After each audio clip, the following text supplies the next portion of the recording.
तो चलिए दोस्तों, रिटर्न या यील्ड का कैलकुलेशन कर देते हैं म्यूचुअल फंड चैप्टर में। तो रिटर्न एक्चुअली में किसको मिलता है? रिटर्न मिलता है इन्वेस्टर को। किसके द्वारा मिलता है? एसेट मैनेजमेंट कंपनी के द्वारा मिलता है। तो ये जो रिटर्न मिलता है, तो ये 3 तरीके के रिटर्न मिलते हैं। हमने अभी तक जो रिटर्न डिस्कस किया है वो सिर्फ एप्रिसिएशन इन एनएवी डिस्कस किया है कि जब मैंने एक म्यूचुअल फंड खरीदा तब वो 20 रुपये का था। अब 1 साल बाद उसकी वैल्यू 48 रुपीज़ हो जाती है, तो 28 रुपीज़ का मुझे फ़ायदा हुआ। ये जो मुझे फ़ायदा हुआ एक तरह का मेरा रिटर्न है। अगर मैं इसको बेच देता हूँ तो म्यूचुअल फंड को 48 रुपीज़ में, तो ये जो 28 है ये सिर्फ एक तरह का रिटर्न है जिसे हम कहते हैं एप्रिसिएशन इन एनएवी। तो चलिए देखते हैं एप्रिसिएशन एनएवी और capital gain for the investor. Capital gain why? Because मैंने जब कोई चीज़ परचेज की थी और उसको मैंने कुछ टाइम बाद बेच दिया तो उसमें मुझे कैपिटल गेन अराइज होगा। तो ये जो कैपिटल गेन है ये इन्वेस्टर को अराइज होगा अप्रिसिएशन इन एनएवी में। तो एक चार्ट के तरीके से समझते हैं इसे हम कि इन्वेस्टर ने क्या किया, म्यूचुअल फंड यूनिट्स को सेल कर दिया और उसको जो फंड्स मिल गए उसने मान के चलो बाय किया था 20 रुपीज़ में, अब सेल कर दिया 48 रुपीज़ में, तो उसे कैपिटल गेन 28 रुपीज़ हो गया। इसके टैक्स के इम्प्लीकेशन हम अभी अभी डिस्कस नहीं कर रहे हैं। आप इतना समझ लीजिए कि उसको रिटर्न यानी कि उसको मुनाफा 28 रुपीज़ का मिलेगा in case of appreciation in NAV. दूसरा एक तरीके का रिटर्न होता है डिविडेंड डिस्ट्रीब्यूशन। ये क्या चीज़ है? डिविडेंड डिस्ट्रीब्यूशन में क्या हो रही है देखिए, हमें ये पता है कि इन्वेस्टर ने एसेट मैनेजमेंट कंपनी को पैसे दिए और उसे म्यूचुअल फंड यूनिट्स मिल गए। किसे? इन्वेस्टर को। अब एसेट मैनेजमेंट कंपनी इन पैसों का क्या करेगी? इसे स्टॉक मार्केट में अलग अलग securities and bonds and etcetera instruments में लगाएगी। अब इसका मतलब क्या हुआ? इसका मतलब ये हुआ कि म्यूचुअल फंड कंपनी ने उस कंपनी में पैसे लगाए, तो उस कंपनी के शेयर होल्डर कौन बन जाएगा? Mutual fund company, asset management company. So उस शेयर्स के में जो बेनिफिट्स मिलते हैं, फॉर एग्जाम्पल डिविडेंड हो गया, या जब वो शेयर्स को सेल करेंगे तो जो कैपिटल गेन अराइज होगा वो किसके हैंड्स में होगा? एसेट मैनेजमेंट कंपनी के। क्यों? क्योंकि asset management company is the share holder in the books of that company. तो अब ये जो डिविडेंड है, डिविडेंड डिस्ट्रीब्यूशन का मतलब क्या हुआ? डिविडेंड डिस्ट्रीब्यूशन का मतलब ये हुआ कि एसेट मैनेजमेंट कंपनी को सामने वाली कंपनी ने डिविडेंड दिया, मान के चलिए 10 रुपये डिविडेंड दिया। क्यों दिया? क्योंकि asset management company is the share holder in their books. अब एसेट मैनेजमेंट कंपनी ने ये जो डिविडेंड मिला है उसका कुछ पोर्शन, मान के चलो 10 रुपये में से 8 रुपये इन्वेस्टर को दे दिए। मान के चलो उन्होंने अपनी फीस काट ली या अदर चार्जेस काट के 8 रुपये आगे ट्रांसफर कर दिए इन्वेस्टर को। तो ये भी एक तरीके का रिटर्न हो गया फॉर द इन्वेस्टर। तो ये भी एक डिविडेंड डिस्ट्रीब्यूशन में क्या होता है, इन्वेस्टर को एक पोर्शन ऑफ द डिविडेंड मिलता है जो कि ऑलरेडी वो डिविडेंड ऐसे मैनेजमेंट कंपनी को मिल चुका होता है और by in lieu of the funds given by the investor. वैसे ही उसी जैसा ही कैपिटल गेन डिस्ट्रीब्यूशन भी एक रिटर्न होता है। कैपिटल गेन डिस्ट्रीब्यूशन में क्या होता है? कैपिटल गेन डिस्ट्रीब्यूशन में ये होता है कि ऐसे मैनेजमेंट कंपनी ने शेयर सेल कर लिए, तो एसेट मैनेजमेंट कंपनी जब शेयर सेल करेगी तो उसे भी फंड्स मिलेंगे। अब ये मान के चलिए एसेट मैनेजमेंट कंपनी ने वो शेयर 10 रुपीज़ का बाय किया था, उसको सेल किया 35 रुपीज़ में। So capital gain 25 rupees arise होगा। अब मान के चलिए 25 रुपीज़ में पूरा कैपिटल गेन डिस्ट्रीब्यूट नहीं कर दिया इन्वेस्टर को, 20 रुपीज़ इन्वेस्टर को दे दिए। तो जो 20 रुपीज़ इन्वेस्टर को मिले, this is a return in the form of capital gain distribution. This capital gain arised in the hands of the asset management company, unlike the case of appreciation NAV in which the capital gain arose to the investor। तो ये अगर आपको जैसे आपको समझ में आया, तो रिटर्न 3 तरीके के होते हैं, appreciation NAV, dividend distribution, capital gain distribution. आगे बढ़ते हैं। अब ये रिटर्न यानी कि यील्ड, इसका कैलकुलेशन कैसे किया जाएगा? ये अलग अलग तरीके के होते हैं। पहला हमारे सामने आ रहा है holding period yield. Holding period yield का क्या मतलब है? होल्डिंग पीरियड यील्ड का मतलब है कि कभी भी मैंने एक म्यूचुअल फंड खरीदा और कभी भी मैंने उसे सेल कर दिया। ज़रूरी नहीं है कि मैंने एक पर्टिकुलर मंथ या पर्टिकुलर नंबर ऑफ ईयर्स या पर्टिकुलर नंबर ऑफ मंथ्स के लिए उसे होल्ड किया हो। तो इसमें मेरा मैंने जब परचेज़ किया और जब मैंने उसको सेल किया तो उसका रिटर्न क्या हुआ? ये जो रिटर्न है वो उस पीरियड का रिटर्न है। मान के चलो ये 2 साल का भी रिटर्न हो सकता है, 400%, 300%, 150%, 150%, 175%। ये सब जो रिटर्न होंगे ना, ये होल्डिंग पीरियड यील्ड होंगे। ये साल भर के नहीं है, ये पर एनम नहीं होता है। तो ये जो रिटर्न होंगे ये पूरे पीरियड के लिए, जितना भी आपने जब एंट्री की थी और जब एग्जिट किया था, इस बीच का जो रिटर्न है उसे कहा जाता है होल्डिंग पीरियड यील्ड यानी कि HPY। अब एक एग्जांपल से समझते हैं कि फॉर एग्जांपल आपने कोई म्यूचुअल फंड परचेज किया था 1 अप्रैल को, साल के शुरुआत में ही आपने एक म्यूचुअल फंड परचेज कर दिया। फिर वो साल खत्म हुआ, अगला साल शुरू हुआ, अगले साल के 30 जून को आपने वो सेल कर दिया। तो आपके पास होल्डिंग पीरियड कितना हुआ? आपके पास हुआ 12 महीने और प्लस 3 महीने, 15 महीने। तो ये जो रिटर्न निकलेगा 15 महीनों का निकलेगा। जब हम होल्डिंग पीरियड यील्ड निकालेंगे तो 15 महीने का रिटर्न निकलेगा। तो ये सबसे इंपॉर्टेंट बात ये है कि holding period yield is not annual. Please इसे एनुअल मत समझिएगा। मैं ये क्यों बार बार इटरेट कर रहा हूँ, बिकॉज बहुत बार क्या होता है, हम जब रिटर्न वर्ड सुनते हैं तो हमें पर एनम यानी कि साल भर का रिटर्न का ही एक माइंडसेट बना रहता है। लेकिन ये माइंडसेट आपको होल्डिंग पीरियड के लिए अप्लाई नहीं करना है। होल्डिंग पीरियड उस पीरियड का रिटर्न है जिस पीरियड में आपने एंट्री की और एग्जिट किया। ये 2 साल भी हो सकता है, ये 4 साल भी हो सकता है, ये 14 महीने भी हो सकते हैं, 18 महीने भी हो सकते हैं। It can be anything. It can be like 121 days, 90 days, 31 days, ऐसा भी हो सकता है। तो होल्डिंग पीरियड यील्ड का बस सिंपल से ये मतलब है कि जब आपने एंट्री की और जब आपने एग्जिट किया, ये जो बीच का पीरियड था, इसमें आपने रिटर्न कितना कमाया, उसको कहा जाता है holding period yield, HPY। CN concept notebook में प्लीज नोट कीजिए ये वाला लाइन कि holding period yield is not annual. अब अगला सबसे हमारे पास फॉर्मूला आ रहा है holding period yield percentage no load NAV per unit. इसका मतलब ये है कि जहाँ पे हमें एंट्री एंड एग्जिट लोड का डेटा नहीं दिया रहता और वहाँ पे पर यूनिट आपको अगर होल्डिंग पीरियड यील्ड निकालने की एक यूनिट पे मैंने कितना रिटर्न कमाया, तो उसका फॉर्मूला क्या है? उसका फॉर्मूला है dividend distribution per unit plus capital gain distribution per unit plus कर देंगे appreciation NAV whole divided by beginning NAV into 100। तो ये जो डिविडेंड डिस्ट्रीब्यूशन पर यूनिट है, ये जो हमने ऊपर देखा 3 तरीके के रिटर्न, डिविडेंड डिस्ट्रीब्यूशन ये एक तरीके का रिटर्न, और capital gain distribution per unit ये जो हमने यहाँ पर देखा capital gain distribution per unit. तो ये जो 2 तरीके के हमने रिटर्न देखे और तीसरा हमने रिटर्न देखा अप्रिसिएशन NAV, तो ये तीसरा है अप्रिसिएशन NAV। तो जो तीनों तरह के रिटर्न मैं आपको समझा रहा था वो यहीं पे दिए हुए हैं। तीनों को आप ऊपर ऐड कर दोगे, नीचे बिगिनिंग NAV इंटू 100। अब एक एक को डिस्कस करते हैं। जो डिविडेंड डिस्ट्रीब्यूशन पर यूनिट है और capital gain distribution per unit है, इसे कभी कभी क्वेश्चन में रियलाइज्ड अर्निंग्स के यूज के तौर पे यूज़ किया जाता है। तो रियलाइज अर्निंग्स का मतलब क्या हुआ? Dividend distribution plus capital gain distribution per unit. Appreciation NAV जैसे मैंने आपको समझा रहा था, change in NAV। Change in NAV कैसे निकाली जाती है? निकाली जाती है क्लोजिंग NAV माइनस ओपनिंग या बिगिनिंग NAV। इसे अगर मैं दूसरे टर्म्स में बोलूँ तो सेल टाइम की NAV माइनस परचेज टाइम की NAV।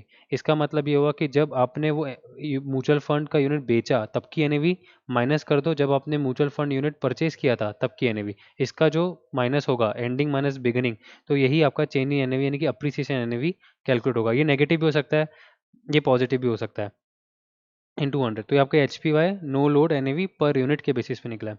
ऐसे अगर हम देखें HPY load NAV per unit, load NAV का मतलब ये हुआ कि इस क्वेश्चन में हमें entry load and exit load का डेटा दिया रहेगा, तब हम कैसे निकालेंगे रिटर्न। पहला जो पार्ट है dividend distribution per unit category distribution same रहेगा, प्लस हम यहाँ पे अप्रिसिएशन NAV यानी कि सेल टाइम NAV की जगह RP रिडेम्पशन प्राइस यूज़ करेंगे और परचेज टाइम की NAV की जगह पब्लिक ऑफरिंग प्राइस यूज़ करेंगे, क्योंकि हमें वैसे ही पता है कि रिडेम्पशन प्राइस का मतलब होता है जब इन्वेस्टर अपने म्यूचुअल फंड यूनिट्स को बेचता है, उसको जो पैसे नेट घर पे आते हैं वो रिडेम्पशन प्राइस हो गया। और पब्लिक ऑफरिंग प्राइस का मतलब हो गया कि जब म्यूचुअल फंड यूनिट परचेज करता है इन्वेस्टर तो उसके घर से कितने पैसे जाते हैं इन टोटल, वो पब्लिक ऑफरिंग प्राइस हो गया। सो बेसिकली हम वही लेंगे RP minus POP upon beginning NAV into 100। बाकी सब चीज़ सेम रहेगी और ये भी पर यूनिट मतलब एक यूनिट का निकलेगा HPY। अब आ रहा है आपके सामने HPY total basis. HPY total basis का मतलब क्या हुआ? HPY टोटल बेसिस का मतलब ये होगा कि अब हम जो रिटर्न निकालेंगे वो सारे के सारे म्यूचुअल फंड यूनिट्स के बेसिस पे निकालेंगे, ना कि सिर्फ एक म्यूचुअल फंड के यूनिट पे। तो चलिए समझते हैं कि HPY टोटल बेसिस में आपने बाय किए 5 म्यूचुअल फंड के यूनिट्स एट द रेट 10 रुपये। ये जो आपने 10 रुपये परचेज किए ये बिगिनिंग NAV है। तो आपके टोटल घर से पैसे कितने गए? 50 रुपये गए। तो बिगिनिंग वैल्यू हो गई 50 रुपीज़। मतलब आपने 5 म्यूचुअल फंड के यूनिट्स परचेज किए और एक म्यूचुअल फंड की वैल्यू 10 रुपये थी, तो आपके घर से पैसे कितने गए? 50 रुपये चले गए। अब हुआ क्या? जैसे कि आपने पढ़ा है शेयर्स में कि बोनस और बाकी सब चीज़ें जो बेनिफिट्स मिलते हैं शेयर्स में वो म्यूचुअल फंड में भी मिलते हैं। तो मान के चलिए म्यूचुअल फंड में बोनस अनाउंस हुआ और बोनस 1:5 अनाउंस हुआ। मतलब क्या हुआ 1:5 का? 1:5 का मतलब ये हुआ कि जो म्यूचुअल फंड होल्डर यानी कि यूनिट होल्डर के पास 5 म्यूचुअल फंड यूनिट्स है, उसे 1 यूनिट एक्स्ट्रा मिल जाएगा। उसे 1 यूनिट एक्स्ट्रा मिल जाएगा, फ्री में मिल जाएगा। तब उसकी जो होल्डिंग होगी वो 5 की जगह 6 हो जाएगी। तो आगे देखते हैं कि टोटल बोनस यूनिट्स आपके 5 इंटू 1/5 आपने निकाला कि बोनस आपको कितने मिलेंगे? 1 यूनिट आपको बोनस में मिलेगा। तो टोटल यूनिट्स आपके पास 5 थे, उसमें अब आप एक और जोड़ दोगे तो 6 हो जाएगी। अब मान के चलिए ये जो 6 म्यूचुअल फंड के यूनिट्स हैं, ये पीरियड एंड में इसकी वैल्यू 15 रुपीज़ हो जाती है पर यूनिट। यानी कि अब एक म्यूचुअल फंड का जो यूनिट की वैल्यू है वो 15 रुपये हो गई। तो 15 रुपये हो जाएगी, तो 15 into 6 will give you 90 rupees. तो ये जो 90 रुपीज़ है ये एंडिंग वैल्यू है और ये जो 15 रुपीज़ है ये आपकी क्लोजिंग NAV है।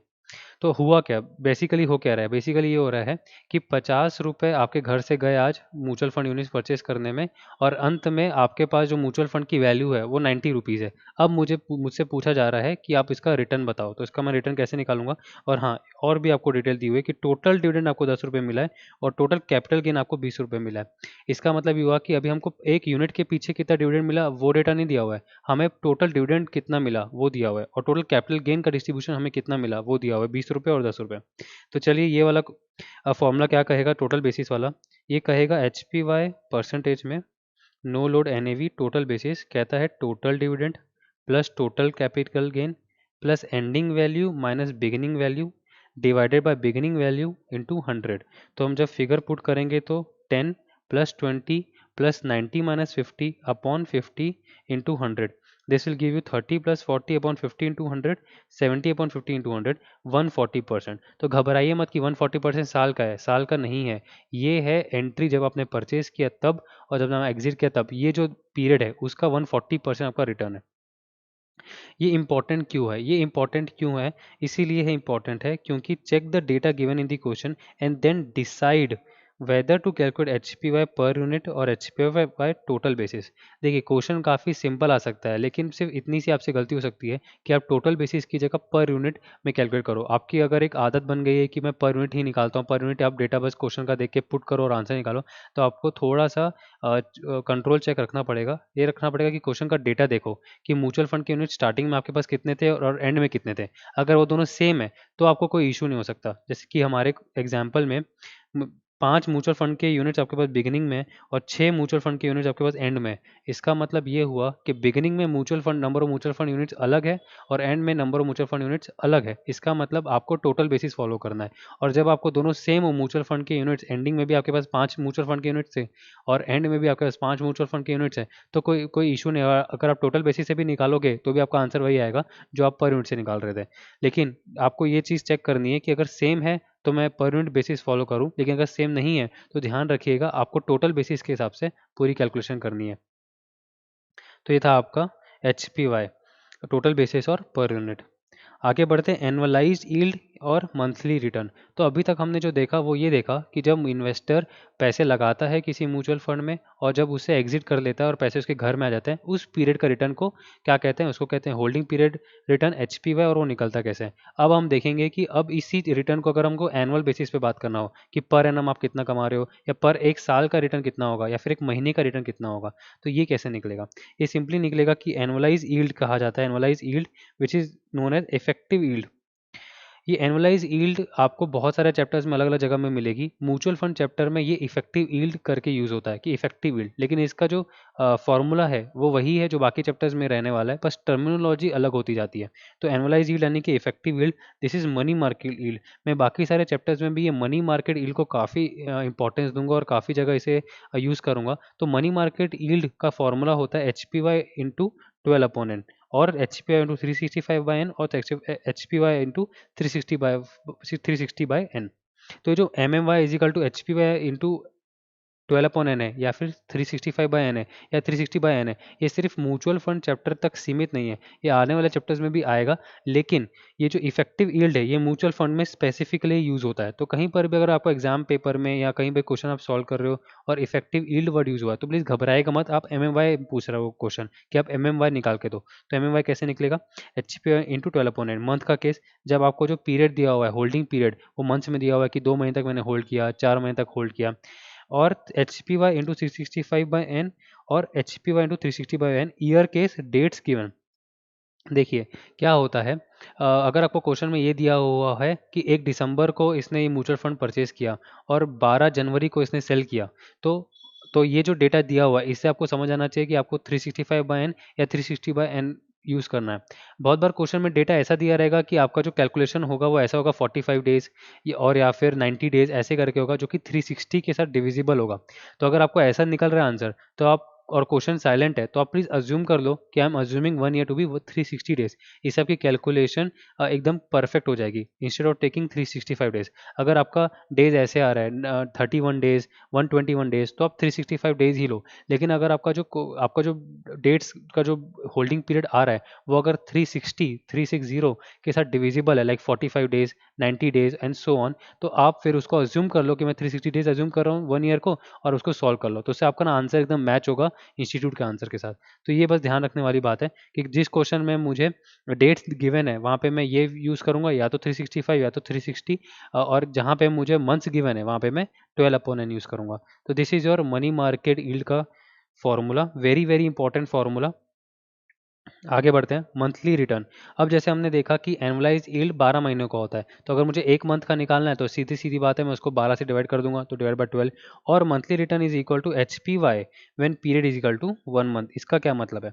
इसका मतलब ये है कि फॉर एग्जाम्पल मैंने एक महीने के स्टार्ट में म्यूचुअल फंड में पैसा लगाया और महीने के एंड के लास्ट डे को ही मैंने वो म्यूचुअल फंड बेच दिया, तो मेरा होल्डिंग पीरियड कितना हुआ? 1 मंथ हुआ? हाँ हुआ। अब 1 मंथ का ही रिटर्न निकालना रहेगा तो मैं मंथली रिटर्न मांग रहा हूँ, और मंथली रिटर्न वही होगा जो होल्डिंग पीरियड का रिटर्न होगा, क्योंकि यहाँ पे होल्डिंग पीरियड ही मेरा 1 मंथ है।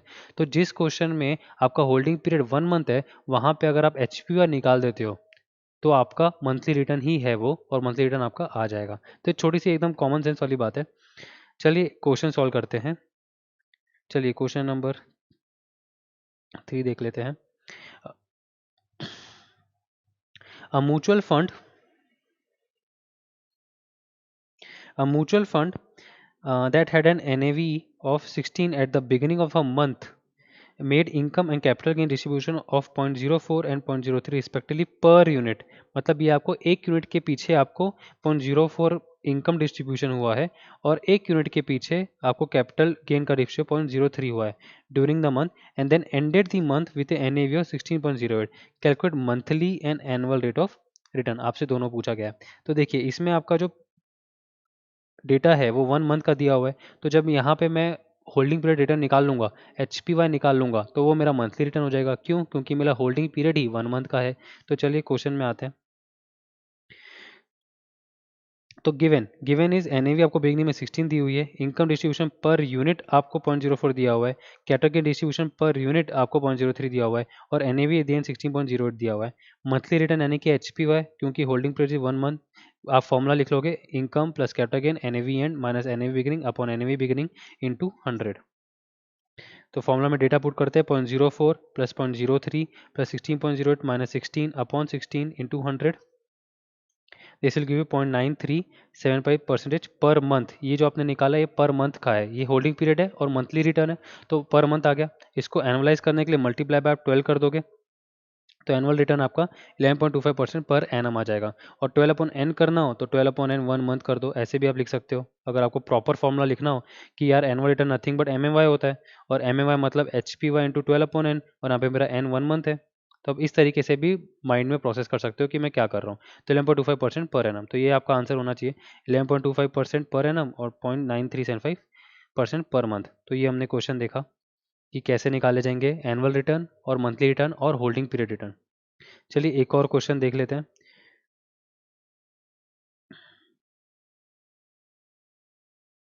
Question number 6। A has invested in 3 mutual fund schemes as per the details below।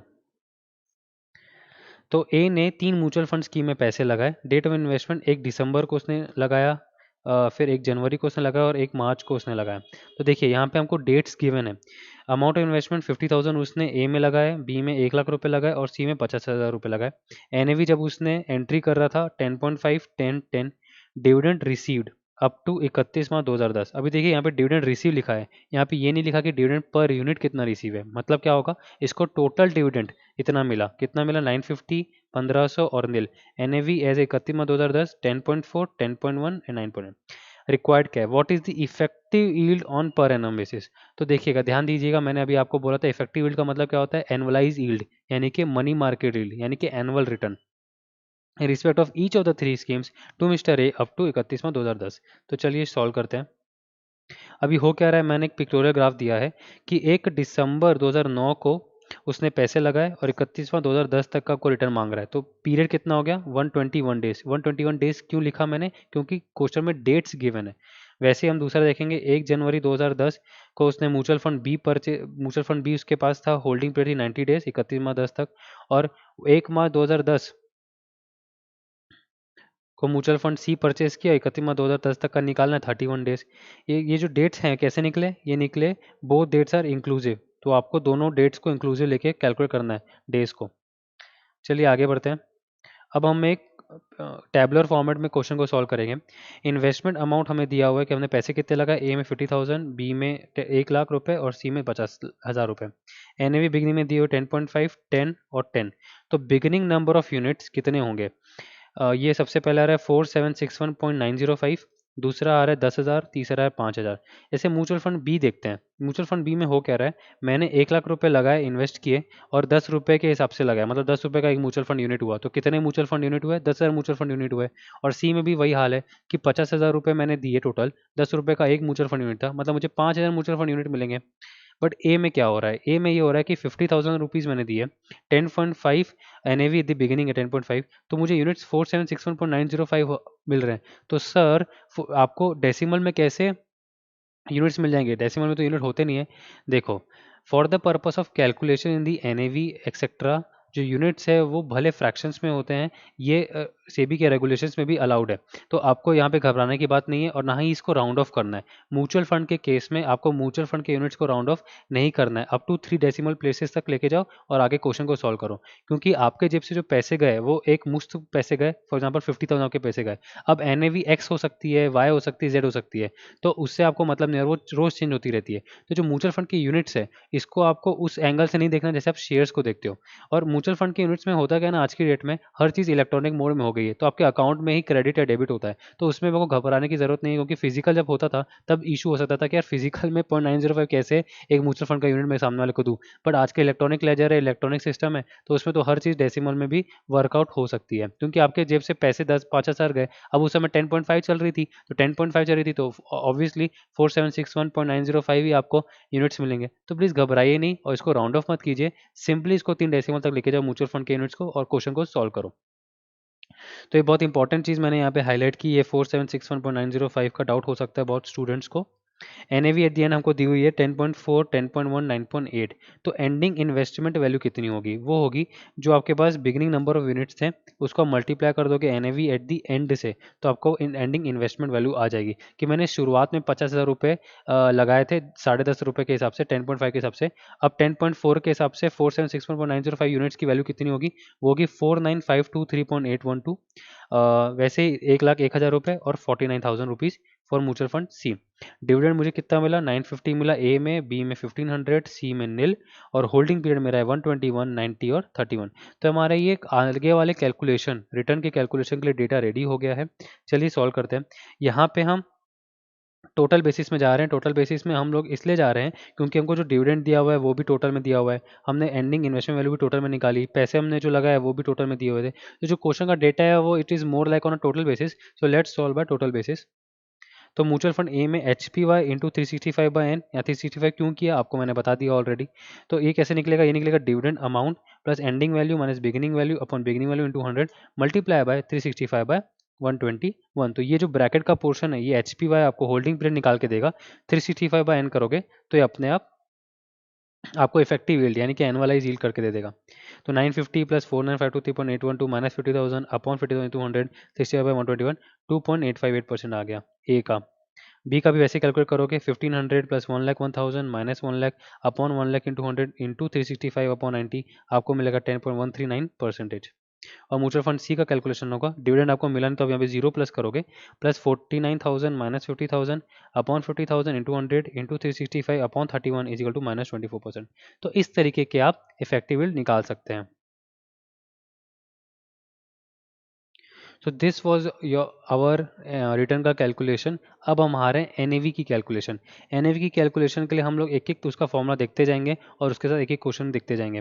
तो सबसे पहले एनएवी कैसे निकाली जाती है, एनएवी में बेसिक कैसे निकाली जाती है, जो हमने स्टार्टिंग में इस लेक्चर के सीखा था कि N A V is equal to assets किसके, म्यूचुअल फंड के, और minus liability of the mutual fund company upon number of mutual fund units. This is nothing but the net assets की book value upon number of mutual fund units. तो ये book value of the net assets है। ऐसे हमारा liability तो net assets ही होता है, but ये बुक वैल्यू क्योंकि हमने जो एसेट्स है वो बुक से उठाए थे ना कि मार्केट से, और लायबिलिटीज भी जो बुक्स में लायबिलिटी दिख रही है वो वाली, ना कि market liability. So net assets of the which is book value of the net assets divided by number of mutual fund units. ये काफ़ी हेल्पफुल होगा, आगे हम सीखेंगे। तो ये आपका बेसिक फार्मूला हो गया ऑफ द एनएवी। अब हम रिटर्न वाले फार्मूला में आते हैं। इसमें क्या है, हमने जैसे सीखा कि M M Y is equal to H P Y into 12/n, और एच पी वाई निकालने के दो तरीके सीखे हमने, एनएवी बेसिस और टोटल बेसिस। एनएवी में हमने ये सीखा कि dividend plus capital gain plus change NAV पर बिगिनिंग एनएवी इंटू 100। तो अभी तक हम क्या कर रहे थे, हमारे पास बाकी एनएवी का डेटा दिया हुआ था और डिविडेंड का डेटा दिया हुआ था, कैपिटल गेन दिया हुआ था, हम रिटर्न निकाले थे। अब हमें रिटर्न दिया रहेगा और बाकी डिटेल दी रहेगी, बस एनएवी अननोन रहेगी, तो हम एनएवी वहाँ से निकालेंगे इस फॉर्मूले को यूज़ करके। चलिए इसका एक क्वेश्चन देखते हैं। The following information is extracted from study mutual fund scheme. Asset value eight the beginning of the month 65.78। यहाँ पे एसेट वैल्यू का मतलब है net asset value, net asset value मतलब एनएवी। तो दिस इज योर एनएवी, 65.78 आपका NAV है। Annualise yield 15%, distributions made in the nature of income 0.50 and 0.32 and capital gain per unit respectively। तो ये जो दिया हुआ है ये पर यूनिट दिया हुआ है आपको, इनकम डिस्ट्रीब्यूशन और capital gain distribution. You are required to calculate the month end NAV of the mutual fund scheme, limit your answers to 2 decimals and provide a brief comment on the month end NAV। तो चलिए solve करते हैं। हमको दिया हुआ कि beginning की NAV जो है वो 65.78 है। एनुअलाइज रिटर्न यानी कि हमारा एमएमवाई हो गया 15%, income distribution 0.50 per unit, capital gain distribution 0.32 per unit. N हमारे पास 1 मंथ है, मतलब 1 महीने का ही हमने से मांगा है। तो M M Y is equal to H P Y into 12/n। अभी यहाँ पे एच पी वाई कौन सा वाला यूज़ करोगे, टोटल बेसिस या per unit basis? Obviously per unit basis, क्योंकि जो डेटा है वो एनएवी और पर यूनिट का दिया हुआ है, तो हम पर यूनिट का एच पी वाला फॉर्मूला यूज़ करेंगे, which is income distribution capital distribution plus end NAV minus beginning NAV upon beginning NAV into 100 whole into 12। तो 15% आपका यहाँ पे आपको क्वेश्चन में दिया हुआ है, 0.50 0.32 एंड एनएवी को आप ऐसे ही रख लोगे as a variable, minus 65.78 upon 65.7 into 12 into 100। तो फाइनल आप इसको जब कैलकुलेट करोगे तो आपका एंड एनएवी 65.78 आ जाएगी। एक बात ध्यान देने वाली है कि 65.78 आपके पास एंड एनएवी है और बिगिनिंग एनएवी भी आपको क्वेश्चन में 65.78 दी हुई है, मतलब आपके पास there is no change in NAV. यही आपका कमेंट होने वाला है कि there is no change in NAV. तो आंसर आपका 65.78 आ गया, और आपका प्रोवाइड ब्रीफ कमेंट मंथ है there is no change NAV, तो आपने ब्रीफ कमेंट भी बता दिया। तो ये तरीका था निकालने का एनएवी, जहाँ पे आपको रिटर्न का डेटा दिया रहेगा, आपको एनएवी पूछेगा क्वेश्चन। तो ये एक तरीके का रिटर्न का फॉर्मूला आप यूज़ करोगे। एक बेसिक सीख लिया, एक रिटर्न सीख लिया। When there is no dividend, जिस क्वेश्चन में डिविडेंड का डेटा नहीं दिया हुआ है, उस क्वेश्चन में आपको सबसे पहले तो ये मार्केट वैल्यू ऑफ इन्वेस्टमेंट्स एक टर्मिनोलॉजी है, वो कैसे निकाली जाएगी वो सीखना पड़ेगा। उसके बाद हम एनएवी तक पहुंचेंगे। तो when there is no dividend, तो मार्केट वैल्यू इन्वेस्टमेंट कैसे निकलेगी? सबसे पहले तो मार्केट वैल्यू ऑफ इन्वेस्टमेंट को और कहा जाता है नेट एसेट्स मार्केट वैल्यू। एक हमने ऊपर देखा नेट एसेट्स बुक वैल्यू, वो एनएवी के काम के आने वाली है। फिर ये है नेट एसेट्स मार्केट वैल्यू। तो सबसे पहले हम क्या सीखेंगे, सबसे पहले हम ये सीखेंगे कि market value of the investments, यानी कि म्यूचुअल फंड कंपनी ने जो इन्वेस्टमेंट कर रखी है शेयर्स में, डिबेंचर में, एसेट्रा एसेट्रा, उसकी मार्केट वैल्यू का है क्या है। उसकी मार्केट वैल्यू निकालने के बाद उसको हम कहेंगे नेट एसेट्स मार्केट वैल्यू। उस नेट एसेट्स मार्केट वैल्यू से हम नेट एसेट्स बुक वैल्यू तक पहुंचेंगे, और जब मेरे पास नेट एसेट्स बुक वैल्यू आ जाएगा तो उसको मैं डिवाइड करूंगा number of mutual fund unit से, और मेरे पास एनएवी आ जाएगी। ठीक है। तो मार्केट वैल्यू इन्वेस्टमेंट कैसे निकलेगी, इसके दो तरीके हैं। एक तरीका है कि आपको क्वेश्चन में अलग अलग शेयर दिया हो जिसमें म्यूचुअल फंड कंपनी ने पैसे लगाए और उसकी मार्केट प्राइस पर शेयर दी हो, तो आपको उसको मल्टीप्लाई करके मार्केट कैपिटलाइजेशन निकालोगे कि market capitalisation for example X company है, एक्स कंपनी का नंबर ऑफ शेयर जो म्यूचुअल फंड कंपनी ने खरीदे थे वो 100 शेयर खरीदे थे, 10 रुपये का भाव चल रहा है मार्केट प्राइस, तो 100 शेयर इंटू 10 1000 रुपये का वो मार्केट कैपिटलाइजेशन हो गया मेरी बुक्स के लिए। तो मेरी बुक्स में मार्केट कैप क्या हो जाएगा, 1000 रुपये, और नीचे वाला आ जाएगा, तो टोटल मेरे पास इसकी वैल्यू हो जाएगी, ये जो टोटल है वो market value of the investments हो जाएगी।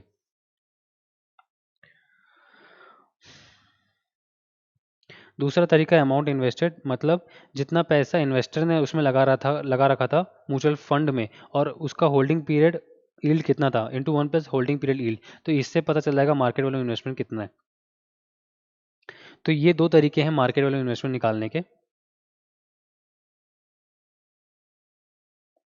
अब मैंने आपसे जैसे कहा कि नेट एसेट्स मार्केट वैल्यू तो मेरे पास आ गया, ऊपर मैं दो तरीके के इस्तेमाल करूंगा तरीके, और मेरे पास नेट एसेट्स मार्केट वैल्यू आ जाएगा। अब मुझे वहां से पहुंचना है नेट एसेट्स बुक वैल्यू। क्यों पहुंचना है? क्योंकि एनएवी का फॉर्मूला कहता है net assets book value upon number of mutual fund units. तो इसमें मैं माइनस कर दूंगा अक्रूड एक्सपेंसेस, फिर माइनस कर दूंगा अदर लाइबिलिटी, और ऐड कर दूंगा अक्रूड इनकम। तो इससे मेरे पास आएगा नेट एसेट्स बुक वैल्यू। तो मार्केट वैल्यू मेरे पास आ गया नेट एसेट्स। इसमें अक्रूड एक्सपेंसेस यानी कि कुछ कुछ एक्सपेंसेस जो मैंने अभी तक खर्चे नहीं किए बट आउटस्टैंडिंग है, फॉर एग्जांपल सैलरी मुझे पेबल है, या फिर अदर कुछ खर्चे हैं वो, और अदर लाइबिलिटीज हैं कुछ कुछ। और अक्रूड इनकम, फॉर एग्जांपल मेरा कुछ इंटरेस्ट अक्रूड है, मतलब म्यूचुअल फंड कंपनी जो है वो कह रही है कि मेरे को कहीं से इंटरेस्ट मिलना था अभी तक मिला नहीं है, या फिर मुझे कहीं पर खर्चा किसी को सैलरी देनी थी मैंने की नहीं है। तो म्यूचुअल फंड कंपनी के ये अक्रूड एक्सपेंसेस हो गए, और उसकी अदर लाइबिलिटीज हो गई, और म्यूचुअल फंड कंपनी की अक्रूड इनकम भी कुछ कुछ हो गई, उसको ऐड कर लिया। तो नेट ऐसे होती है बुक वैल्यू तक हम अराइव हो जाएंगे। अराइव होने के बाद हम एनएवी वाले बेसिक फॉर्मूले में यूज करेंगे, which is net asset book value per number of mutual fund units. Note: if no data given regarding the liabilities or the income, that net assets market value is equal to net asset book value. Obviously अगर आपके पास ये तीन data नहीं दिया हुआ है, मान के चलो अक्रूड एक्सपेंसेस भी नील है, ये भी नील है, और ये भी नील है, तो ऑब्वियसली आपका नेट एसेट्स मार्केट वैल्यू बन जाएगा आपकी नेट एसेट्स बुक वैल्यू। तो वो भी आप ट्रीट कर सकते हो क्वेश्चन में वैसे। चलिए इसका एक क्वेश्चन देख लेते हैं।